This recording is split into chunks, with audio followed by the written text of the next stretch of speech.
भट्टी साहब, आप ये तमाम गुफ्तगू सुन रहे सर, ये जो अंडरटेकिंग है, कल मैं पूछ रही थी, मैंने इजाज़ हसन साहब से भी पूछा, उन्होंने ऑन रिकॉर्ड कहा कि भाई इसके कोई कॉन्सिक्वेंसेज या कोई इसके नतीजे में एटलीस्ट शहबाज शरीफ साहब को वो कहीं जेल में जाते हुए या कोई जुर्माना या कोई उन पे कोई असर होता नहीं देख रहे, सियासी तौर पर भी और कानूनी तौर पर भी। उन्होंने कहा कि मुमकिन है नहीं है कि नवाज शरीफ को ये वापस ला सके और बी ये कि शहबाज शरीफ जो है उसके खिलाफ कोई कानूनी कामयाबी हासिल हो हुकूमत को।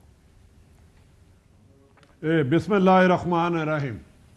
एक तो नवाज शरीफ साहब को जिन्होंने भेजा था, किसी की जुर्रत नहीं उनके आगे बात कर सके, किसी की जुर्रत नहीं। मीडिया पे क्या गुफ्तगू होती है, हर एक का अपना राइट है अपनी अपनी पार्टी को डिफेंड करे। दूसरा कहा गया मीडिया प्रेशर की वजह से।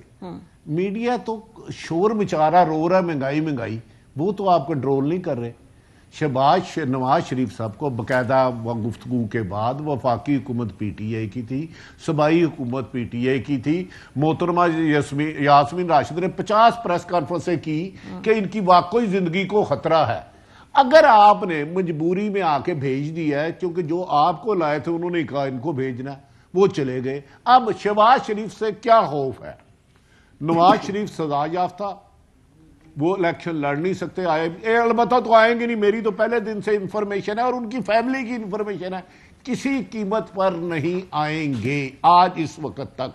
तो वो ये जो मियां जावेद लतीफ साहब जो कह रहे हैं, अयाज सादिक साहब जो कह रहे हैं, वो क्या ये ऐसी सियासी बयानात हैं अभी वोटर को थोड़ा सा रखने के लिए जज्बाती? और क्या है उन बेचारों के पास? डू यू थिंक कि अयाज सादक के कहने पे वो वापस आएंगे? यार अनबिलीवेबल है। आपने अयाज सादक साहब को नवाज शरीफ के सामने हाथ बांधे खड़े हुए नहीं देखा, बदकिस्मती है इन गुनाहगार आंखों ने देखा है। देखिए अब शहबाज शरीफ को क्या खौफ है इनसे? शहबाज शरीफ को पाकिस्तान की इस वक्त एक शख्सियत को बहुत ज्यादा खौफ है, क्योंकि नवाज शरीफ भी सदा याफ्ता इलेक्शन नहीं लड़ सकते और मरियम भी। शहबाज शरीफ के मामला काफी हद तक अच्छी तरफ जा रहे हैं मेरी इतला के मुताबिक, काफी हद तक, क्योंकि इकॉनमी कंट्रोल नहीं हो रही। 10 में से 5 गए, 5 के बाद ये कुछ करना चाहते हैं, उसके बाद एक्टिविटी हो रही है। अब ना ये नवाज शरीफ को ला सकते हैं, ना शहबाज शरीफ को जेल भेज सकते हैं। इसी केस में शहबाज शरीफ नैब की अदालत में जा चुके हैं। अच्छा, नैब की अदालत में। और मुझे बता दें, अचानक 2-4 वीक के लिए गालबन मोहतरम नवाज शरीफ साहब गए थे। 2 साल बाद इन्हें क्या याद आ गया कि शहबाज शरीफ गारंटर था, उसके तो 5वें हफ्ते चले जाना था, 6ठे हफ्ते चले जाना था। अब शहबाज शरीफ साहब की मूवमेंट हुई, इन्हें चले गए। वो मेरे बहन ऐसे नहीं होता।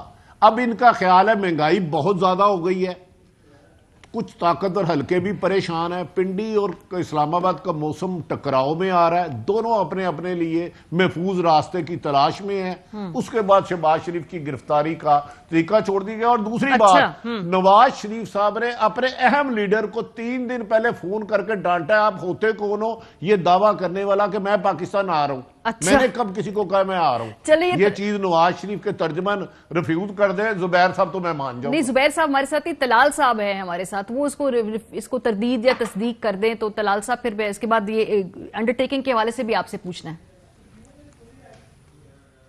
बिस्मिल्लाहिर्रहमानिर्रहीम।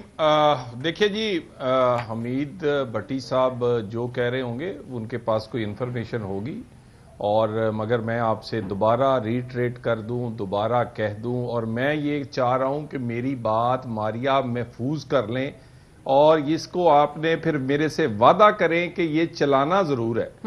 अगले इलेक्शन में मुस्लिम लीग नून की क़यादत मियां नवाज शरीफ करेंगे और पाकिस्तान में होते हुए करेंगे। अहम तरीन खबरें अब एक क्लिक की दूरी पर, हर लम्हा बाखबर रहने के लिए सब्सक्राइब करें हमारा YouTube चैनल। अपने मोबाइल फोन से मुल्की और बैनुल अक़वामी अहम खबरों तक रसाई के लिए डाउनलोड कीजिए मोबाइल ऐप। बामसूख ज़राए से मुसद्दिका खबरों, तज्ज़ियों और तबसरों से मुस्तफीद होने के लिए विजिट कीजिए पाकिस्तान की सबसे बड़ी न्यूज वेबसाइट।